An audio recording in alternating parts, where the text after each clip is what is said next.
मागच्या वेळेचा जो तुम्ही उमेदवार म्हणून केलेला प्रचार आणि आत्ताचा केलेला प्रचार याच्यात कसा बदल झालेला आहे मुद्द्यांवरनं सुद्धा आणि प्रचाराच्या एकंदरीतच रणधुमाळीवरनं सुद्धा फार काही बदल म्हणजे उमेदवारांमध्ये तर झालेले पाहायला मिळत आहेत.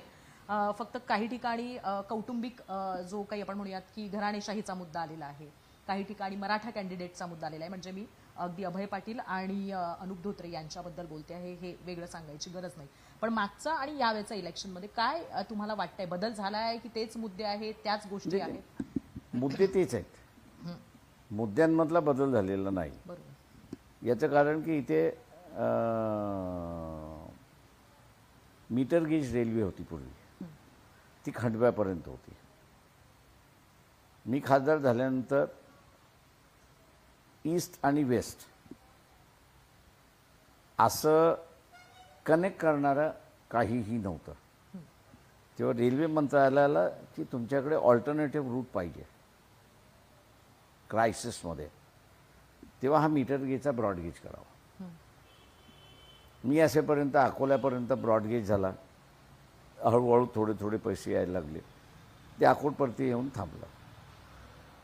आता पुन्हा मी असं त्याच्यामध्ये लक्ष घातलं आणि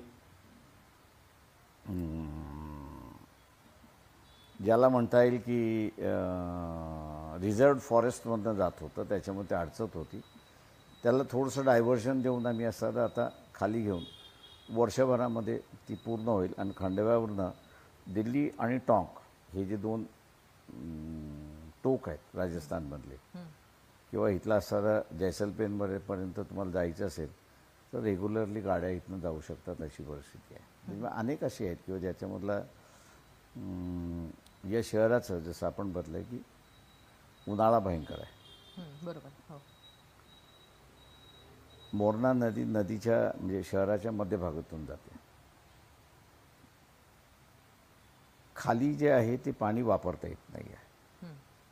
त्याच्या खाली आपण गेलो तर 2 वर्षामध्ये जिगाव हे धरण पूर्ण होईल. त्याच्यातही स्टोरेज राहणार आहे अशी परिस्थिती आहे. इथे असणारा एक बंधारा बांधण्यात आलेला आहे, बार्ज बांधण्यात आलेला आहे. त्याच्या अलीकडे अजून असणारा एक बार्ज बांधला म्हणजे तर या शहरामध्ये मला पाणी खेळवता येईल. आणि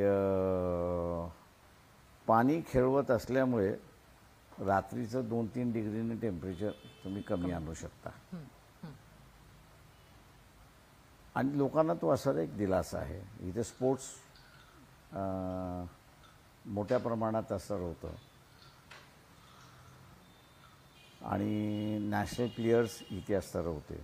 परंतु मॉडर्न इन्स्ट्रुमेंट नसल्यामुळे स्किल आहे पण तेवढा स्टॅमिना नाही. म्हणजे तेवढा स्टॅमिना डेव्हलप करण्यासाठी जे लागतं ते नाही. करण्यासाठीची सोय नाही. हां, म्हणजे ॲस्ट्रोटर्फ ज्याला आपण म्हणतो त्याची गरज नाही. इथे असं इंडोर स्टेडियम होऊ शकतं, त्याची गरज आहे.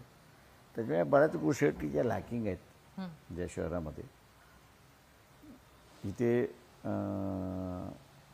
यंग एज म्हणजे 10 वर्षाच्या आतमध्ये 12 वर्षाच्या आतमधला तुम्हाला चेस प्लेयर्स आहेत की जे नॅशनल मारतात.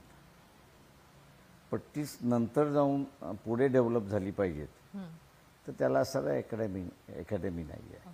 त्याच्यामुळे हे डेव्हलप केलं तर तुम्हाला असं फार मोठ्या प्रमाणात एक बदल येऊ शकतो.